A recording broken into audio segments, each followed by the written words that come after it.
नमस्कार। आज हम जरा गहराई से समझने वाले हैं विक्रांत इंजीनियरिंग के आने वाले आईपीओ को। हमारे पास है कंपनी का रेड हेरिंग प्रोस्पेक्टस यानी आरएचपी, और कोशिश रहेगी कि इसमें से जरूरी बातें निकाल सकें, खासकर इस नजरिए से कि लिस्टिंग पर कुछ कमाई की गुंजाइश है या नहीं, सिर्फ आरएचपी के आधार पर। तो चलिए खोलते हैं इसे। सबसे पहले कुछ मोटी मोटी बातें जान लेते हैं इस आईपीओ के बारे में। कंपनी है विक्रांत इंजीनियरिंग लिमिटेड। ये एक बुक बिल्ट इशू है जिसमें नए शेयर भी जारी हो रहे हैं और पुराने शेयर होल्डर मतलब प्रमोटर भी अपना हिस्सा बेच रहे हैं। हाँ, फ्रेश इशू और ऑफर फॉर सेल दोनों हैं इसमें। बिल्कुल। कीमत तय हुई है 92 से 97 रुपए प्रति शेयर के बीच, और अगर आप अप्लाई करना चाहें तो कम से कम 148 शेयर लेने होंगे एक लॉट में। जी। शेयरों का अलॉटमेंट 1 सितंबर 2025 के आसपास होगा और कंपनी 3 सितंबर 2025 को एनएसई और बीएसई दोनों पर लिस्ट हो जाएगी। हाँ, और इसमें एक प्रमोटर है राकेश अशोक मारखेड़कर। वो ऑफर फॉर सेल में करीब 51 करोड़ रुपए तक के शेयर बेच रहे हैं। अच्छा, और आजकल इसका वो ग्रे मार्केट प्रीमियम जीएमपी वो कैसा चल रहा है? हाँ, देखिए आजकल जीएमपी करीब 16 से 18 रुपए चल रहा है। ओके। इसका मतलब है कि अनौपचारिक बाजार में लोग उम्मीद कर रहे हैं कि शेयर शायद 18-20% ऊपर लिस्ट हो सकता है।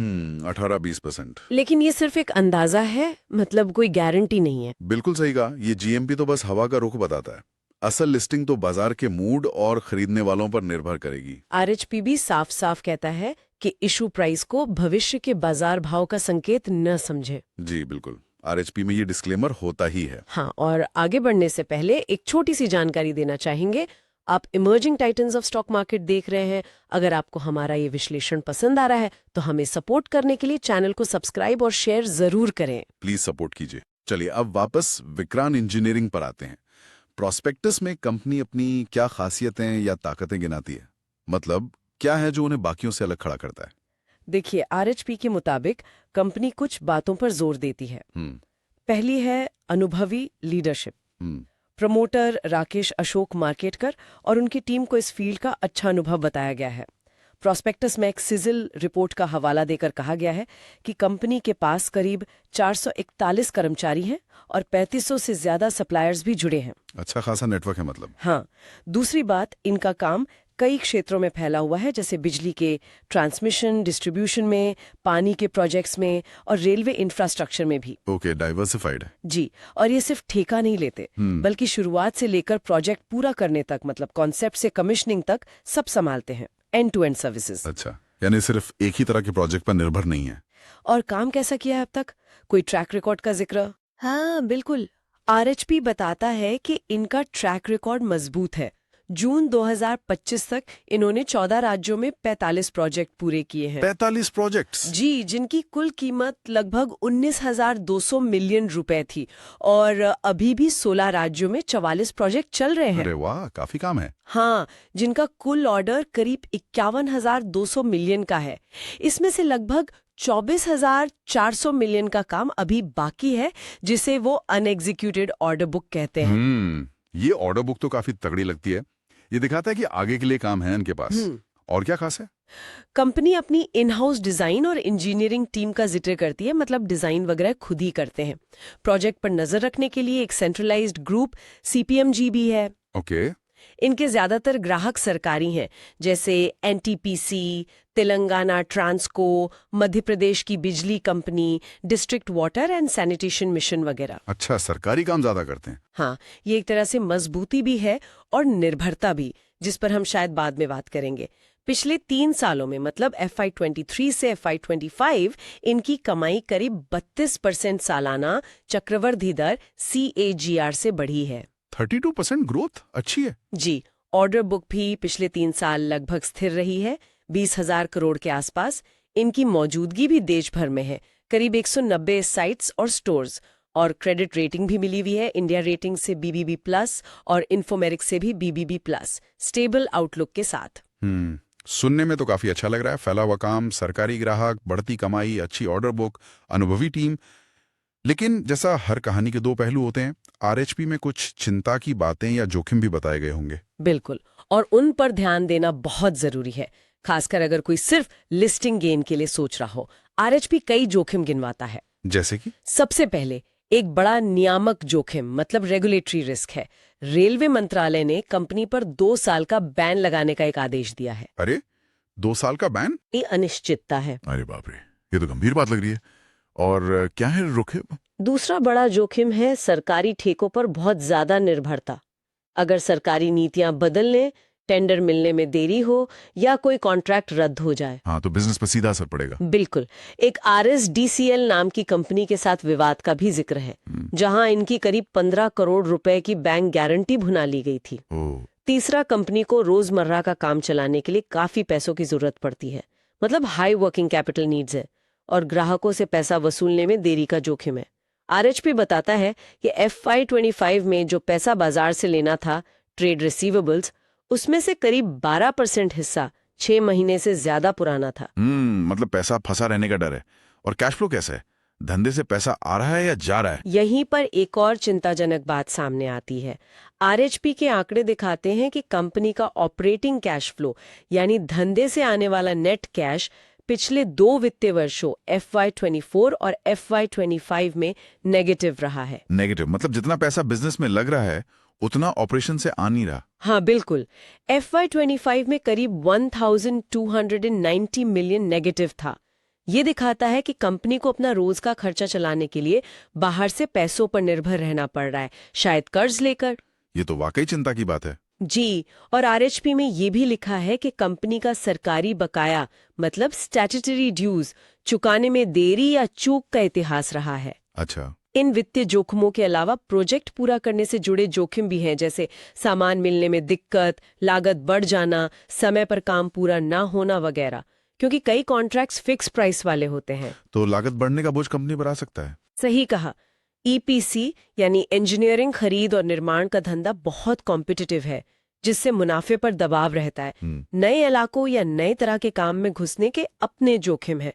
RHP में कुछ आकस्मिक देनदारियों यानी कंटिंजेंट लायबिलिटीज का भी जिक्र है। मतलब ऐसे खर्चे जो शायद भविष्य में आ सकते हैं। जी, अगर वो सच हो गए तो कंपनी की माली हालत बिगड़ सकती है। जैसे वो RSDCL वाला मामला ही है, बैंक गारंटी का भुनाया जाना एक जोखिम है। आपने कैश फ्लो और वर्किंग कैपिटल की बात की, कर्ज के बारे में क्या स्थिति है? ये भी एक बड़ा रिस्क हो सकता है। हाँ, ये एक और अहम मुद्दा है। देखिए, RHP के पेज 61 पर बताया गया है कि 30 जून 2025 तक कंपनी पर कुल कर्ज मतलब टोटल बोरोइंग्स करीब 7,635 मिलियन था। 7,500 करोड़ से ज्यादा। जी, हालांकि अगर आप 31 मार्च 2025 के आंकड़े देखें जो बैलेंस शीट में है, तो वहां कर्ज काफी कम, करीब 2,773 मिलियन दिखाया गया था। इतना बड़ा फर्क सिर्फ 3 महीने में? हाँ, ये अंतर क्यों है ये RHP में साफ तौर पर नहीं बताया गया है, लेकिन इतना भारी कर्ज, खासकर जून वाला आंकड़ा, एक जोखिम तो है ही, वो भी तब जब ऑपरेटिंग कैश फ्लो नेगेटिव हो। सही बात है। ज्यादा कर्ज मतलब ज्यादा ब्याज का बोझ और बैंक की शर्तें पूरी करने का दबाव। बिल्कुल। और भी कुछ बातें हैं, जैसे प्रमोटरों या उनकी दूसरी कंपनियों के साथ हितों का टकराव मतलब कॉन्फ्लिक्ट ऑफ इंटरेस्ट हो सकता है। कंपनी काम करवाने के लिए काफी हद तक उप ठेकेदारों मतलब सब कॉन्ट्रैक्टर्स और लेबर एजेंसियों पर निर्भर है। FY25 में सब कॉन्ट्रैक्टिंग खर्च कमाई का 17% से ज्यादा था। आखिर में ऑडिटर ने पिछले सालों की बैलेंस शीट पर कुछ खास ध्यान देने वाली बातें, जिसे एम्फेसिस ऑफ मैटर्स कहते हैं, बताई हैं, जैसे RSDCL विवाद में पैसे की वसूली पर शक, कुछ देनदारियों के वर्गीकरण पर सवाल और GST से जुड़े कुछ मुद्दे। तो ये ऑडिटर की बातें भी ध्यान में रखनी होंगी। जी, ये सीधे सीधे लाल झंडे नहीं है, पर इन पर ध्यान देना जरूरी है। वाह, जोखिमों की लिस्ट तो काफी लंबी है। चलिए अब जरा आंकड़ों की तरफ मुड़ते हैं। कमाई, मुनाफा और मार्जिन का क्या ट्रेंड रहा है पिछले कुछ सालों में, जैसा RHP में दिया है? आंकड़ों को देखें तो तस्वीर थोड़ी मिली जुली है। ऑपरेशन से कमाई यानी रेवेन्यू FY23 में 5,243 मिलियन रुपए से बढ़कर FY25 में 9,158 मिलियन रुपए हुई है। ये करीब 32% की सालाना बढ़ोतरी CAGR है। ग्रोथ तो अच्छी है। हाँ, ग्रोथ अच्छी है। टैक्स चुकाने के बाद मुनाफा यानी PAT भी FY23 में 428 मिलियन से बढ़कर FY25 में 778 मिलियन हुआ है, यानी करीब 35% सालाना ग्रोथ। मुनाफा भी बढ़ा है। मार्जिन कैसे रहे? EBITDA मार्जिन मतलब कामकाजी मुनाफा पिछले 3 साल में करीब 17 से 18% के आसपास स्थिर रहा है और पीएटी मार्जिन यानी नेट मुनाफा भी 8 से 9.5% के बीच रहा है FY23 से FY25 में। तो कमाई और मुनाफा तो बढ़ रहा है और मार्जिन भी ठीक ठाक स्थिर है, लेकिन क्या कोई और पहलू है फाइनेंशियल में? % थी जो FY24 में घटकर 26% और FY25 में सिर्फ 16.6% रह गई। ओह, ये तो काफी गिरावट है। जी, इसी तरह return on capital employed ROCE यानी कुल लगी हुई पूंजी पर कमाई FY23 में करीब 32% से घटकर FY25 में 22% रह गई। इसका मतलब क्या हुआ? आसान भाषा में ऐसा क्यों हो रहा है जब कमाई बढ़ रही है? इसका मतलब है कि कंपनी भले ही अपना बिजनेस बढ़ा रही है, लेकिन लगाए गए हर रुपए पर उसकी कमाई करने की क्षमता या कह लीजिए कुशलता, एफिशिएंसी कम होती जा रही है। ये अक्सर तब होता है जब कंपनी तेजी से बढ़ती है, उसका कैपिटल बेस मतलब इक्विटी और कर्ज बड़ा हो जाता है, लेकिन मुनाफा उतनी तेजी से नहीं बढ़ पाता या कर्ज ज्यादा बढ़ जाता है। ये लंबी अवधि के निवेशकों के लिए एक चिंता का विषय हो सकता है। समझ गया। ये ROROC का गिरना एक जरूरी पॉइंट है। अब कंपनी की कुल संपत्ति और कर्ज की स्थिति वो 31 मार्च 2025 तक वाले आंकड़ों के हिसाब से संक्षेप में बता सकती हैं, और वो कर्ज के आंकड़ों का जो फर्क था जून और मार्च का, उस पर भी थोड़ी और रोशनी डालिए। देखिए, 31 मार्च 2025 तक कुल संपत्ति टोटल एसेट्स करीब 13,547 मिलियन थी और कुल इक्विटी नेटवर्थ 4,679 मिलियन। कुल देनदारियां टोटल लायबिलिटीज 8,868 मिलियन थीं। ठीक है। जैसा मैंने पहले कहा, मार्च 2025 तक कुल कर्ज टोटल बोरोइंग्स RHP में करीब 2,773 मिलियन दिखाया गया था। इसके हिसाब से डेट टू इक्विटी रेशियो करीब 0.59 बनता है, जो कि अपने आप में बहुत ज्यादा नहीं माना जाता। हाँ, 0.59 तो ठीक है। लेकिन जैसा मैंने बताया, RHP में ही दूसरी जगह पेज 61 पर 30 जून 2025 तक कर्ज 7,635 मिलियन बताया गया है। वो इतना बड़ा जंप। हाँ, ये इतना बड़ा उछाल सिर्फ 3 महीने में क्यों आया, ये RHP में साफ नहीं है। ये एक ऐसी चीज है जिस पर निवेशकों को गौर करना चाहिए। हो सकता है ये short term working capital loan हो जो शायद बाद में कम हो गया हो, पर RHP में स्पष्टता की कमी है। ये कर्ज वाली बात वाकई ध्यान खींचती है और थोड़ी कंफ्यूजिंग भी है। अच्छा, ये जो IPO से पैसा जुटेगा उसका कंपनी क्या करेगी? कहाँ इस्तेमाल होगा ये पैसा? RHP के मुताबिक जो नए शेयर जारी करके पैसा आएगा, मतलब फ्रेश इश्यू से जो नेट प्रोसीड्स मिलेंगे, उसका इस्तेमाल मुख्य रूप से 2 कामों के लिए होगा। क्या है वो काम? पहला, रोजमर्रा के कामकाज के लिए लगने वाले पैसे यानी वर्किंग कैपिटल की जरूरत पूरी करना। हमने देखा कि उनको वर्किंग कैपिटल की जरूरत ज्यादा पड़ती है। हाँ, वो तो है। और दूसरा सामान्य कॉर्पोरेट जरूरतें पूरी करना, मतलब जनरल कॉर्पोरेट पर्पस। RHP में ये भी लिखा है कि इस पैसे के इस्तेमाल की योजना का किसी बैंक या वित्तीय संस्था ने मूल्यांकन नहीं किया है। ओके, प्रमोटर कौन है इसमें और IPO के बाद उनकी हिस्सेदारी कितनी रह जाएगी? कुछ बदलाव होगा? मुख्य प्रमोटर है राकेश अशोक मार्केटकर और नकुल मार्केटकर। प्रमोटर ग्रुप में कुछ और सदस्य और एक कंपनी भी शामिल है। ठीक है। IPO से पहले प्रमोटरों और प्रमोटर ग्रुप की कुल हिस्सेदारी करीब 81.78% थी। काफी ज्यादा। हाँ, IPO के बाद क्योंकि नए शेयर भी आ रहे हैं और राकेश मार्केटकर कुछ शेयर बेच भी रहे हैं ऑफर फॉर सेल में, तो उनकी हिस्सेदारी कम हो जाएगी। कितनी कम होगी ये IPO पूरा होने के बाद ही पता चलेगा। RHP में इसे अभी NA लिखा गया है। अच्छा, वो फाइनल नंबर बाद में आएगा। लॉक इन वगैरह कुछ रहेगा? जी हाँ, सेबी के नियमों के मुताबिक प्रमोटरों की एक न्यूनतम हिस्सेदारी जो post offer paid up capital का 20% होगी, वो 18 महीने के लिए लॉक इन रहेगी। मतलब वो उसे बेच नहीं पाएंगे और उनके बाकी प्री IPO शेयर्स 6 महीने के लिए लॉक इन रहेंगे। ठीक है, ये तो स्टैंडर्ड नियम है। अब जरा इंडस्ट्री की बात करते हैं। जिस क्षेत्र में विक्रांत इंजीनियरिंग काम करती है, यानी इंफ्रास्ट्रक्चर EPC, उसके भविष्य के बारे में RHP क्या कहता है? क्या संभावनाएं हैं? RHP में क्रिसिल की एक रिपोर्ट का हवाला दिया गया है।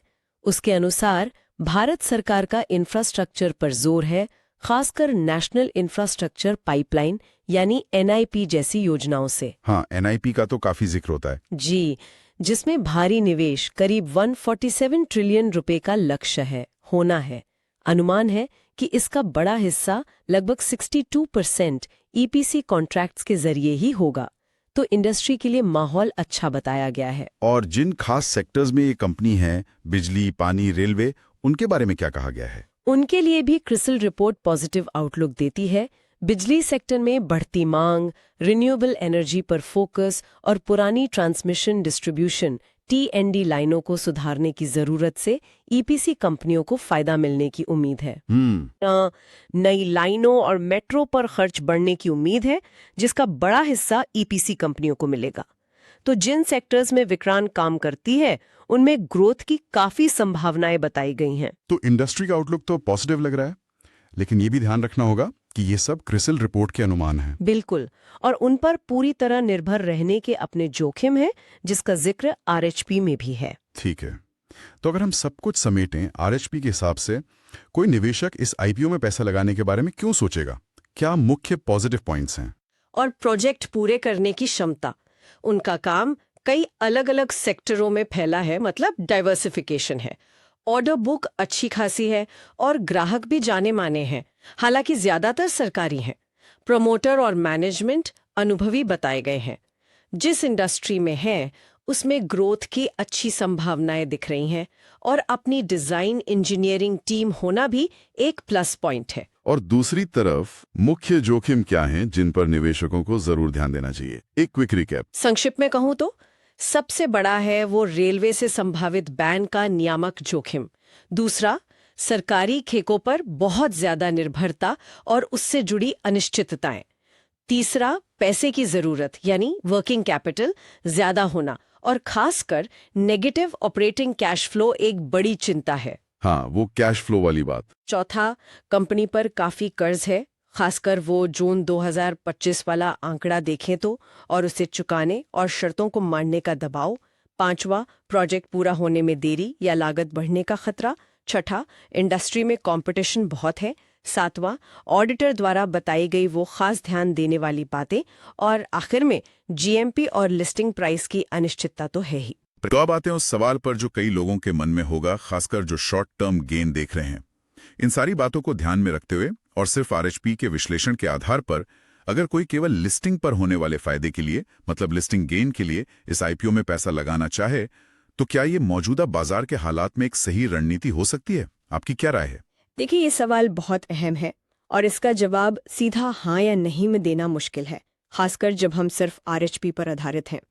ऊपरी तौर पर देखने पर आरएचपी के आंकड़े जैसे ग्रोथ और मौजूदा जीएमपी जो 18-20% के गेन का इशारा कर रहा है, वो लिस्टिंग गेन की तरफ थोड़ा रुझान दिखाते हैं।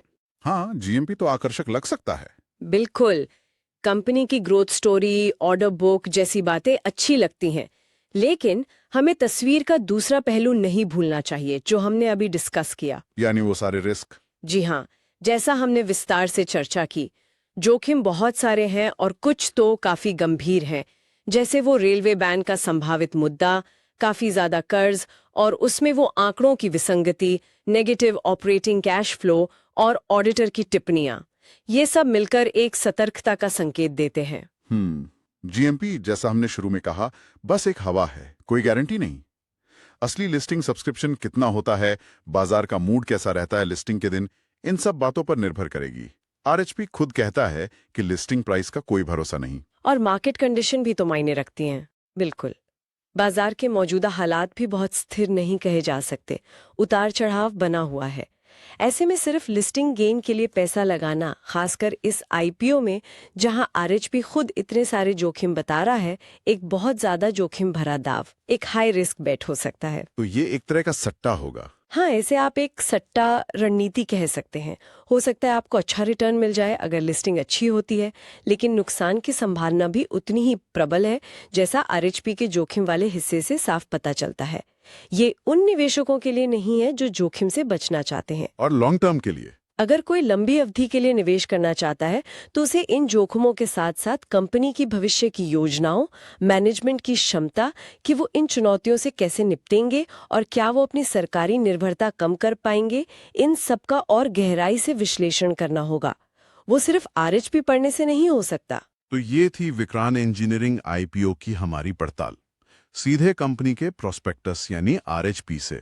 हमने देखा कि कंपनी में मौके भी हैं, खासकर भारत के इंफ्रास्ट्रक्चर पर बढ़ते फोकस को देखते हुए, हाँ, मौके तो हैं। लेकिन साथ ही कई महत्वपूर्ण जोखिम भी हैं जिन्हें नजरअंदाज नहीं किया जा सकता। बिल्कुल, अवसर और जोखिम साथ साथ चल रहे हैं, खासकर वो नियामक मुद्दे और कंपनी की वित्तीय सेहत जैसे कैश फ्लो और कर्ज ऐसे पहलू हैं जिन पर निवेशकों को बहुत ध्यान से विचार करना होगा। एकदम सही। और जैसा आपने कहा, लिस्टिंग गेन की उम्मीद में निवेश करना हमेशा सट्टा होता है।